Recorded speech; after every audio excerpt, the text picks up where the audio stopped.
రెస్పాన్స్కి release అయింది. So students అందరూ కూడా వాళ్ళ మార్క్స్ చెక్ చేయడం స్టార్ట్ చేశారు. సో బార్డర్లో వచ్చిన స్టూడెంట్స్ అందరూ కూడా టెన్షన్ పడుతున్నారు.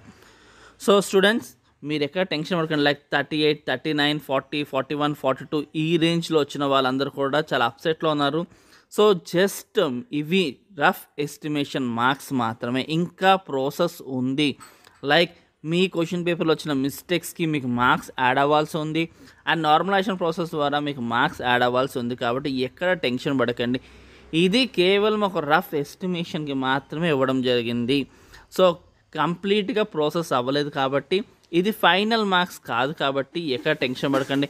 జస్ట్ మీకు వచ్చిన మార్క్స్ బట్టి వెళ్ళి కట్ ఆఫ్స్ చూసుకుంటున్నారు, ప్రీవియస్ కట్ ఆఫ్స్, నర్వస్ అయిపోతున్నారు. సో నర్వస్ అవ్వకండి. సో ఈ మార్క్స్ బట్టి మీ ర్యాంక్ ఎస్టిమేట్ చేసుకోకండి. వెయిట్ చేయండి, ఒక 3 to 4 days ఫైనల్ రిజల్ట్ చేతికి వస్తుంది.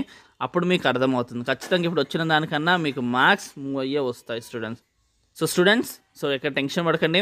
అండ్ ఖచ్చితంగా మీరు బీటెక్ కాలేజ్కి అడుగు పెట్టేంత వరకు మా ఛానల్ సపోర్ట్ మీకు ఉంటుంది. కాబట్టి ఖచ్చితంగా సబ్స్క్రైబ్ చేసుకోండి. అండ్ ఈ ఇన్ఫర్మేషన్ మీ ఫ్రెండ్స్లో ఎవరైతే టెన్షన్ పడుతున్నారో వాళ్ళకి షేర్ చేయండి. Thank you for watching. Do share and subscribe our channel.